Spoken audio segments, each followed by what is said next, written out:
Thank you for listening to All Things Tech. And welcome back to All Things Tech. This is Conscious Chat. Tonight's program will be going deeper into the law of attraction, the world of energy and vibration. We will be opening up the lines for chat on random topics. Pretty much anything goes. Then Pseudo will be joining us from the UK, going over the law of attraction, awakening, and other topics. So you can hear more of our Conscious Chat shows by visiting us at www.consciouschat.com. Stream any of our shows for free on the site. Shows are available on YouTube, SoundCloud as well, if you search for Conscious Chat. Again, that's www.consciouschat.com. So let's get started. It looks like Digi and a couple others are on. Hey, Digi, what's happening? And would that be, Digi? What's really happening? Well, let's see here. What's really happening? I went to Centralia, and you told me I would see something, and I saw military airplanes, Aurora aircraft, and you had your little buddy Aurora, one of very few, only people I knew was associated with you, stalking me the entire day. She was. A, you never left your home and went there. B, I don't even have the ability to set a $20 fucking mall drone your direction that the Jews usually have when you go into the mall. And that plane doesn't exist. That plane doesn't exist. Oh my God! Wow! Now I know you're lying. Now I know you're clearly trolling me. You're clearly trolling me right now. No, I'm not trolling. I'm not a troll. If I have troll-like attributes, I can't help it. But that is not my intention. And that it doesn't exist. And I certainly wouldn't have the ability to call it, to a particular location. Negative. Harry is so secretive and so secure that not only does no one even know his real name, including me or anybody, no one knows anything about him. He's the one person that's ultra secretive. He would never even give out one of those numbers on the off chance one of these little snowdens could trace the number. So basically that's some red dirt shit right there. Someone could trace that number. Well, also, that chick, Tattooed Lindsay, was from Vegas as well. And then he called her a tranny without even knowing that I called her a tranny on his own. That's why you know that he hears my conversations. He hears everyone's conversations constantly, just like Rowan does. Dude, you make a good point. If Beasel's in cahoots with the government in Vegas, Tattooed Lindsay could be too. You know why I think that? Because she's a security, or she's kind of like Al Knight. Yes, and she told me that she's so tight with the company that she could get me a job there right away. And what would I've packed along with me, Beazil style, just like when he packed the Master of Disguise with him on his little trips, I've brought my science notebooks with me. And then, of course, the government would have all my fucking tech data, all my science, just because of Tattooed Lindsay promising me the world. My science textbooks. Notebooks, excuse me.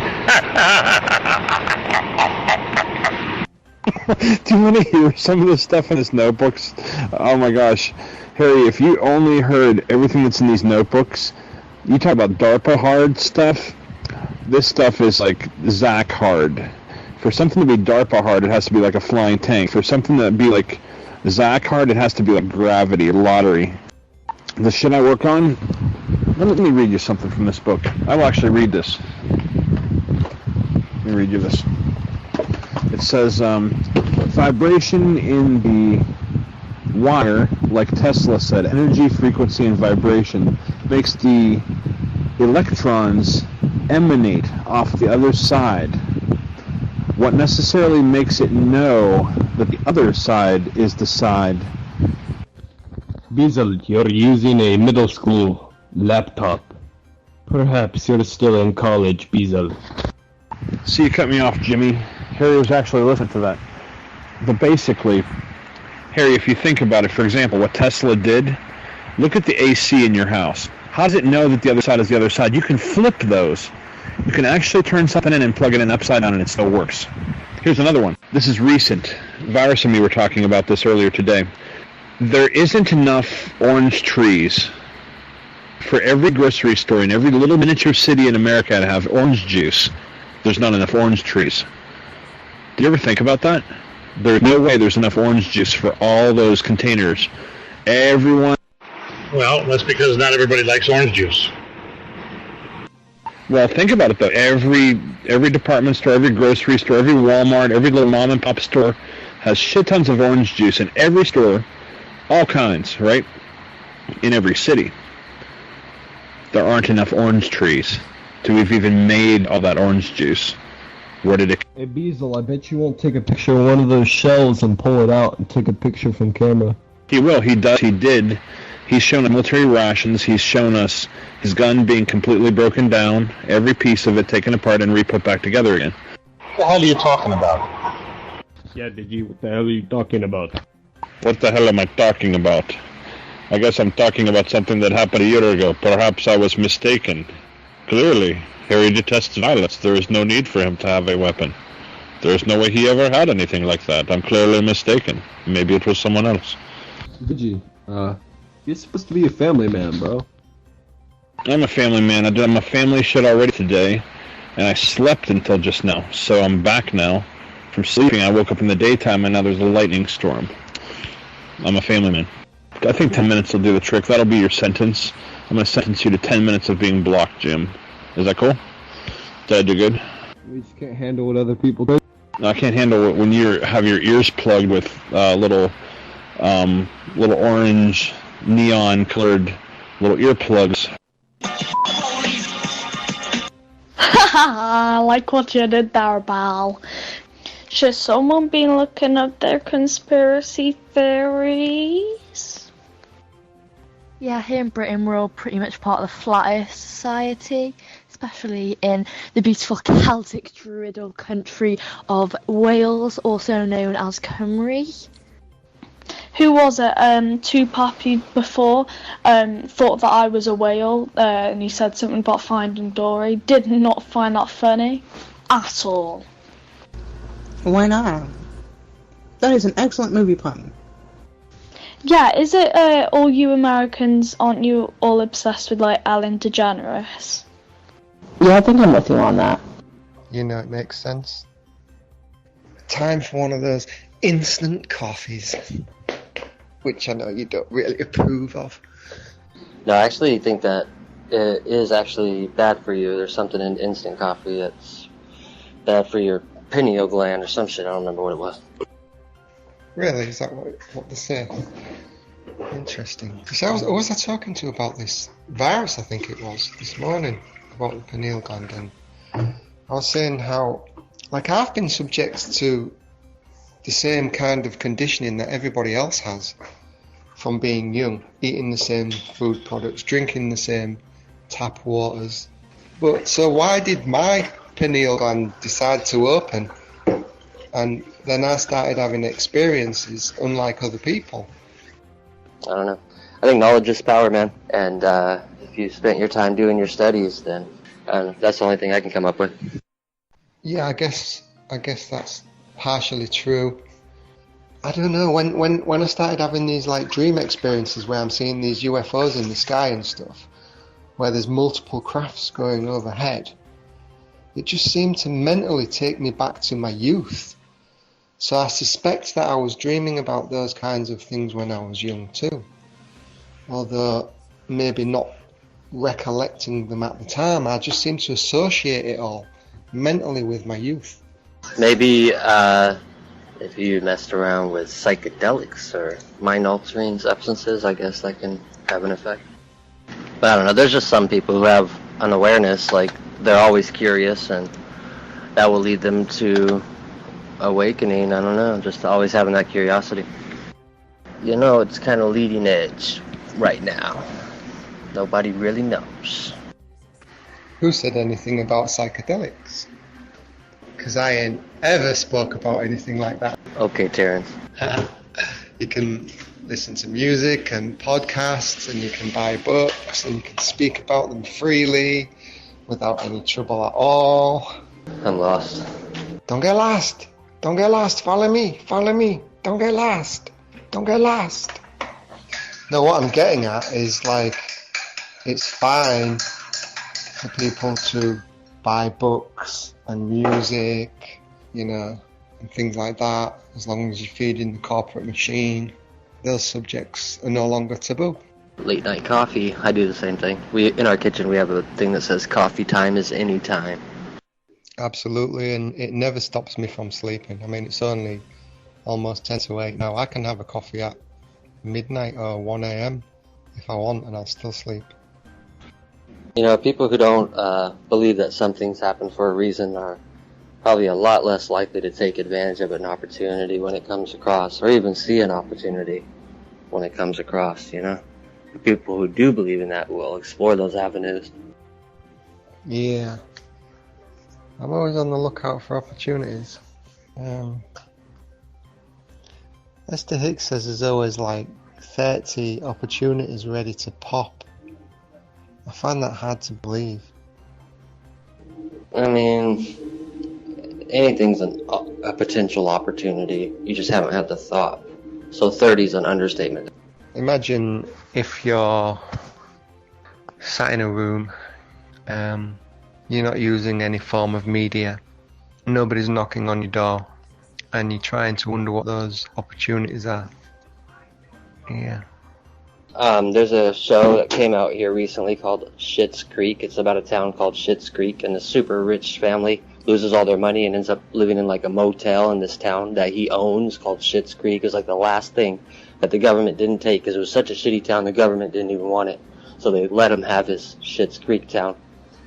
But he has nothing, and he just goes and sits at a desk, you know, basically like in some guy's mechanic shop just off to the side, and just sits there and is in that exact position where he's like, has nothing going on, and then people come up to him and they're like, what are you doing? You don't own a company. He's like, well, no, I don't own one right now. He's like, but I'm brainstorming. I'm putting down ideas, and eventually I'm going to go with the best idea, and I'm going to work on that. And he kind of breaks it down, how you can go from nothing to having something. And he does do that. And eventually he comes up with whatever company he's going to run, and he advertises for it. And, you know, a successful person will always make themselves successful again, no matter how low they drop.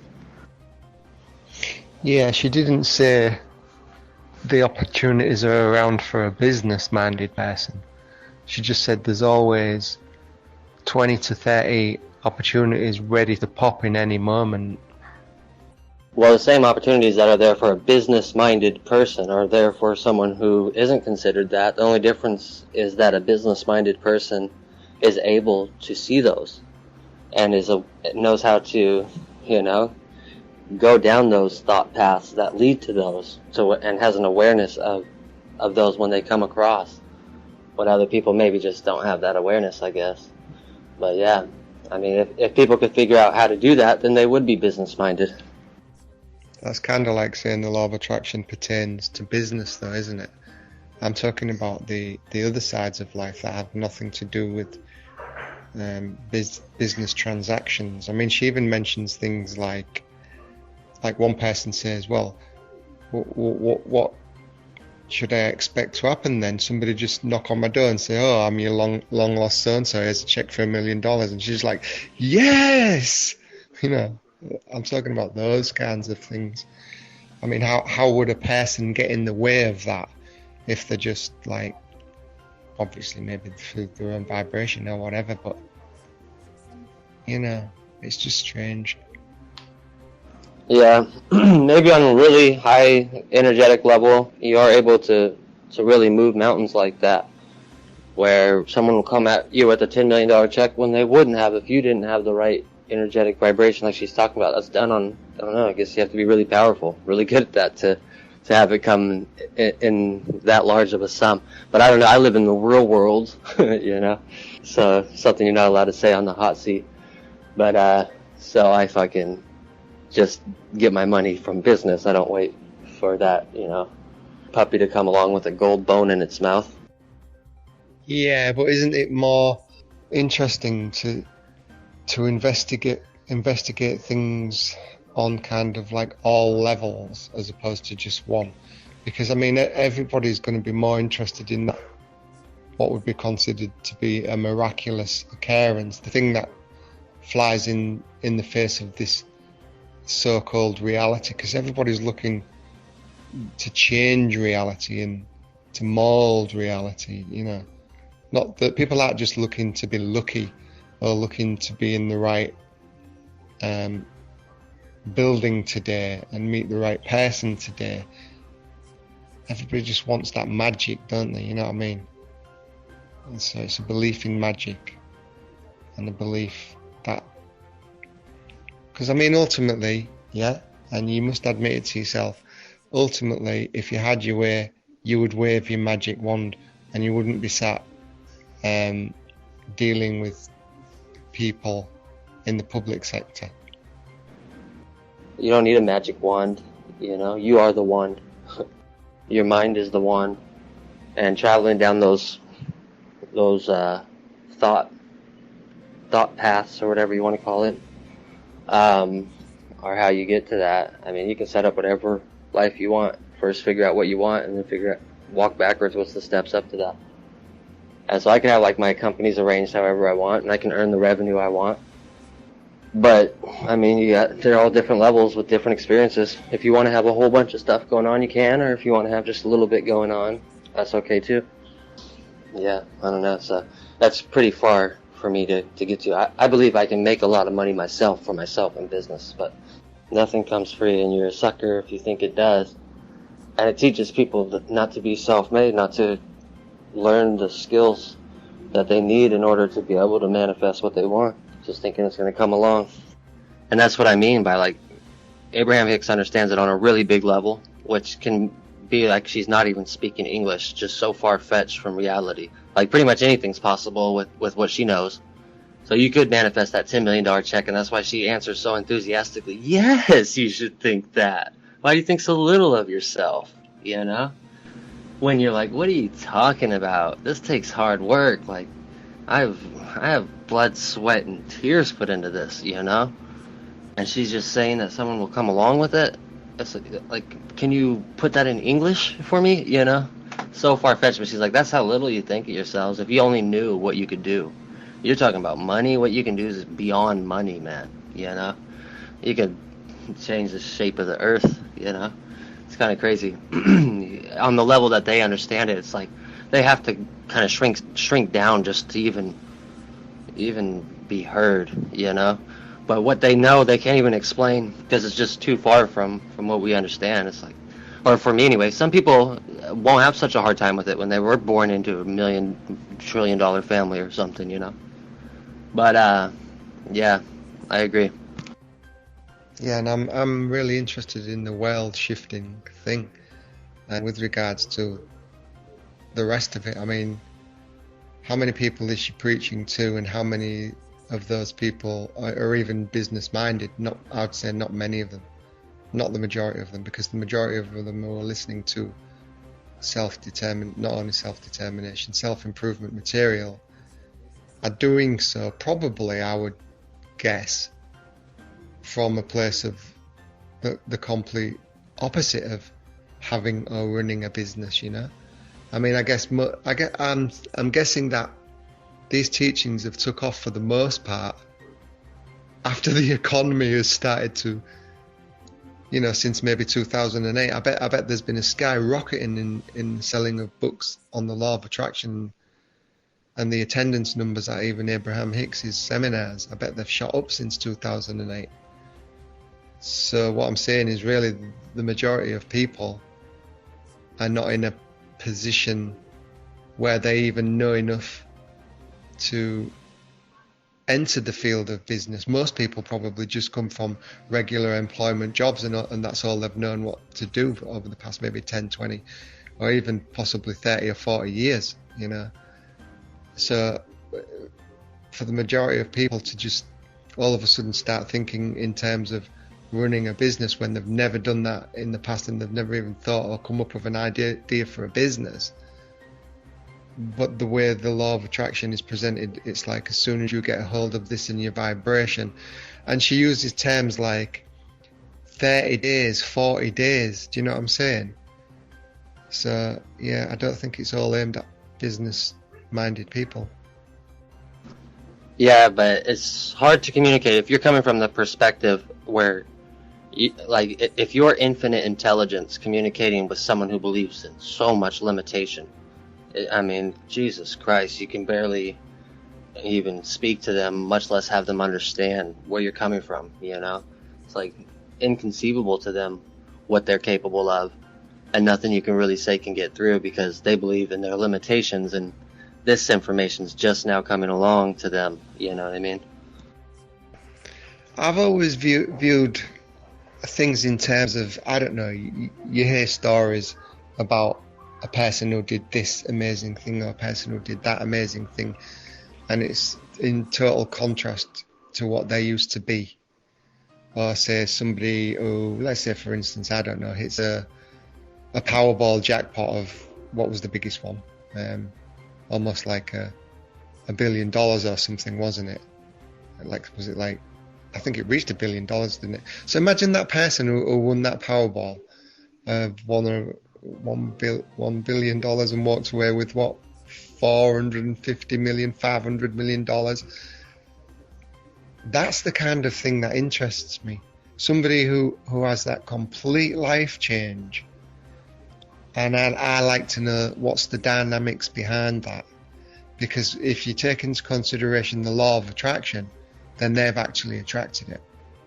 So you know that famous religious saying from Christ, what is it? It says, or from Paul, or is it Christ or Paul? St. Paul or Christ? I don't know. But anyway, it says, don't be afraid to ask largely. And basically the message is, when you want something or when you pray, know that ye shall receive it and ye shall have it. These are the kinds of things that interest me.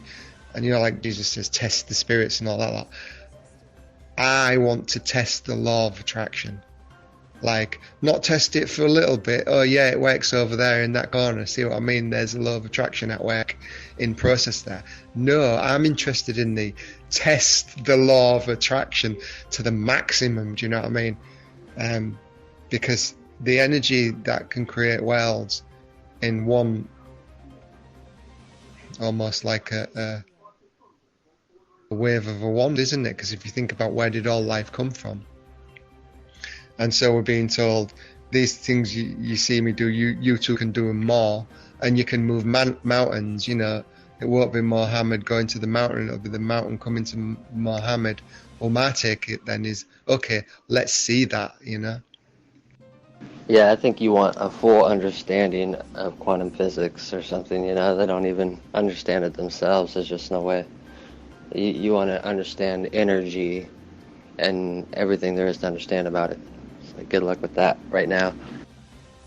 Yeah, I want to see the taps not just dripping, or not just like a nice little smooth flow. I want to see those taps blasted, just to know that, because we're all supposed to be born with the same level of free will.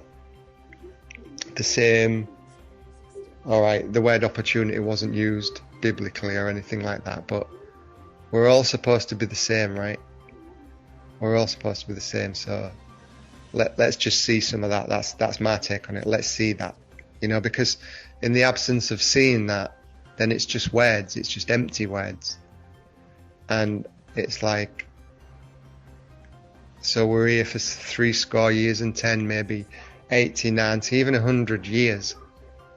So if it takes you all your life, whatever, whenever, to achieve this understanding, as long as it happens somewhere within your life, that you can realize that you have this equalness to anybody else who walks the face of this world.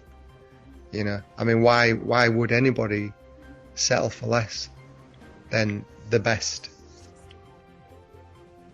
I'm saying show me, don't just show me a little bit, which leads me to want to be shown some more.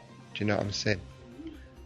And so that's my reason for investigating the law of attraction. I believe that's my reason that the information came to assist me, probably because what I knew previous to it wasn't enough. Like my expectations, my ideals, the lifestyle that I'm pushing towards, I probably couldn't have done it without these teachings. And I think that's why they were delivered to me, you know, in order to assist me with the understanding about the vibration and everything else that goes along with it. Because I don't believe that they came to me by accident or haphazardly, you know. It wasn't like just a random encounter, because I can see what I've been wanting over the years, you know, and I can see what's unfolded in the meantime. So I think I have a right to say, to ask largely. Yeah, I think it's a lot easier to make a lot of money than to really understand the ins and outs of the universe and the soul and energy and quantum physics and everything. And people will, you know, if you have a lot of money to move around, you can do that pretty easily and turn it into more money with ease. So you're working a lot less than someone who's 9 to 5 and grinding, really working hard, of course. But the thing is it's not about money, like you said. And you can get to a level where you're able to move things around without even involving money, you know. If you're really able to test the limits of it, then you wouldn't even need money to come into the picture. You want the car, just have someone give you the car. What's it matter? What do you need money for? You know? You can manifest whatever you want instantly. That's what it's like on the other side. But on this side, it's not like that. Yeah, for me, the acquisition of money is more like something that I need to just sort of get out of the way, because I want to know what comes after that. I want to know what comes after when you've got the material possessions. Then what do you start to wonder and think about? Then what do you want to achieve? You know what I mean? Because it is just all materiality, isn't it? Apart from it can finance you to move around the world and see, you know, the different countries and things like that and meet different people. But I want to know what can be done with the power when you no longer need to waste your thoughts on acquiring the material things, you know. But it's like you have to acquire the material things first, just to as physical evidence that you're gaining power and momentum, that something is actually working for you. I guess you could use that as a sign that you're making progress in the physical world, but I don't know. If you really knew everything, you might not have any interest in anything this world has to offer. So I'm not sure. I'm pretty confident that shiny cars and nice buildings are great to a point, they're satisfied to a point.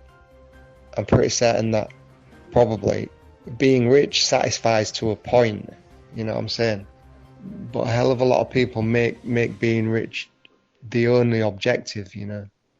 But I'm interested in gaining after that, you know, seeing where I can go after that.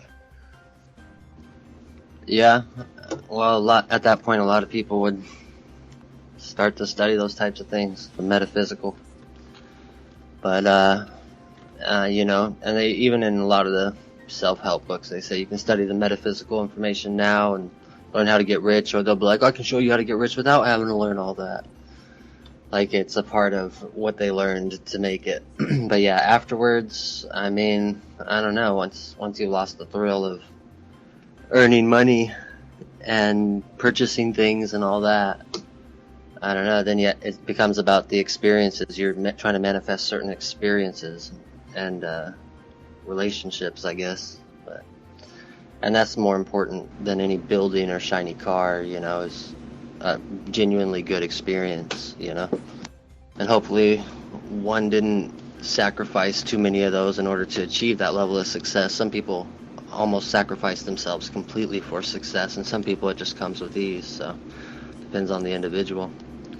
But yeah, life's bigger than manifesting those types of material things. If you could manifest anything, I'd say it'd be the best, most joyful experience.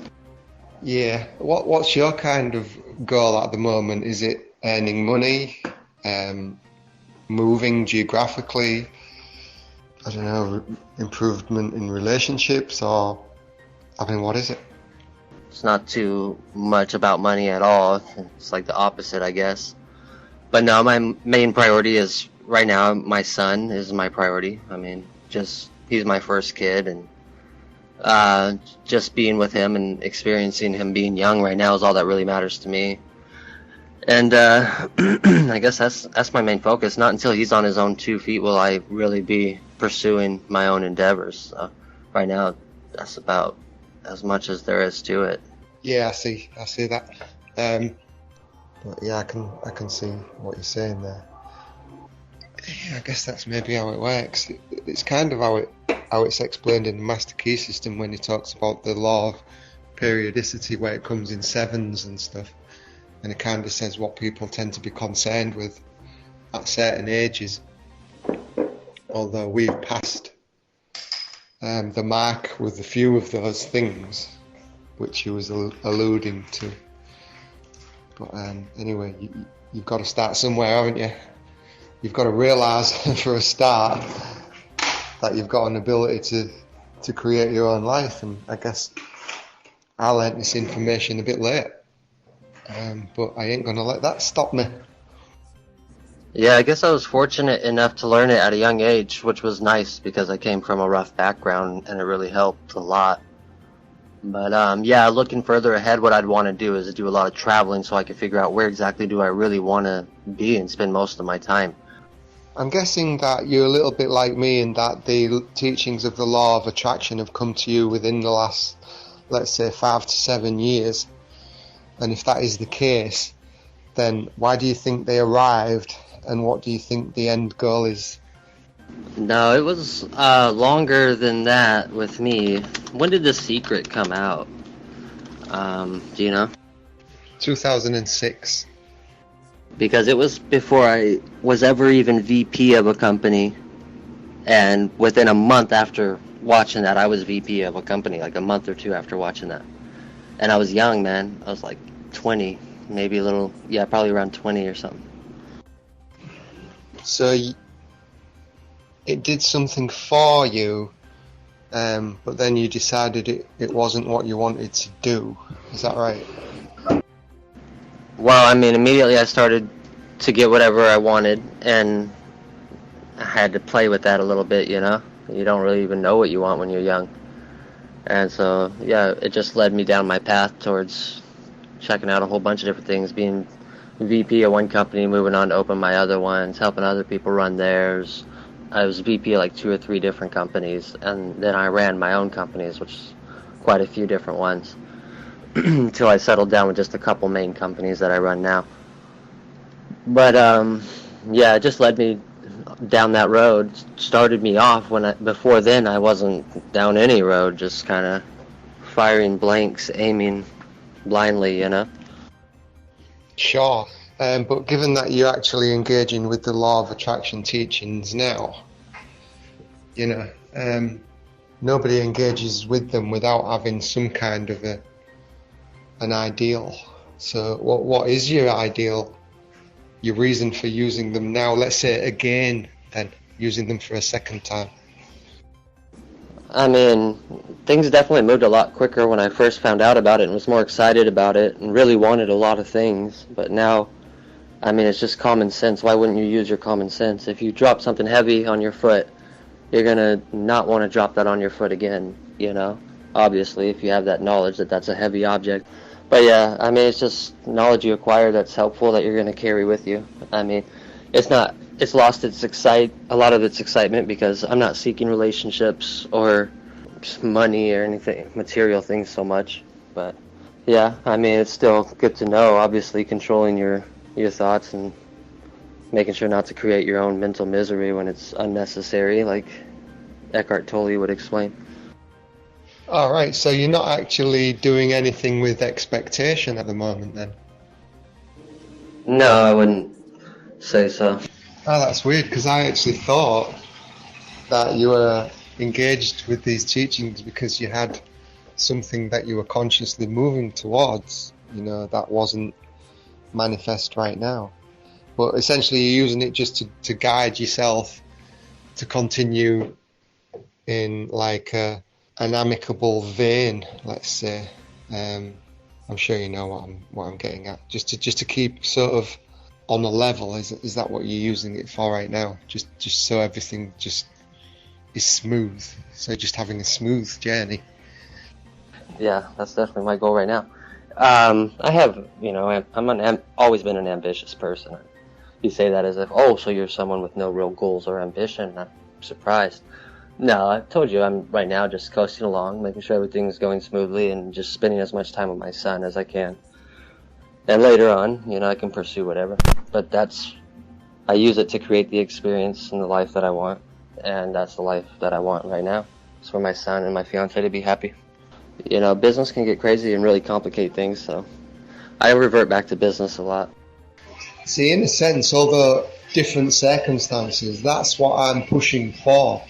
To be in the place where I cannot need to bother reaching for something. You know what I'm saying? I want to be in that position where I'm no longer reaching. Yeah, I hear you. And I mean, that's just, to feel you're in that position's not good for you, bro.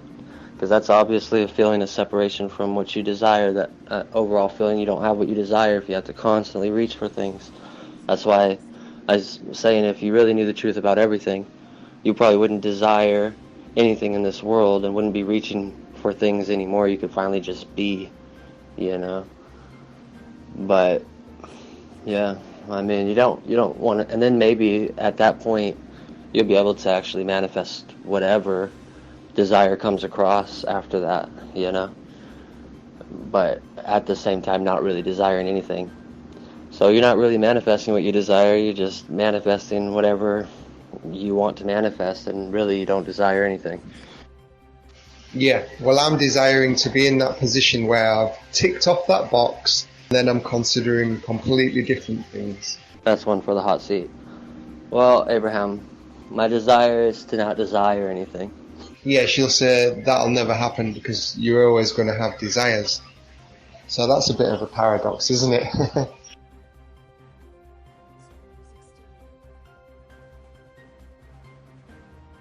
And thank you for listening to All Things Tech. That concludes our Conscious Chat program.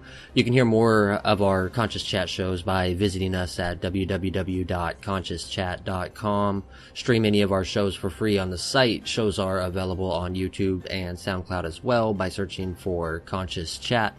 Again, thank you for listening to All Things Tech.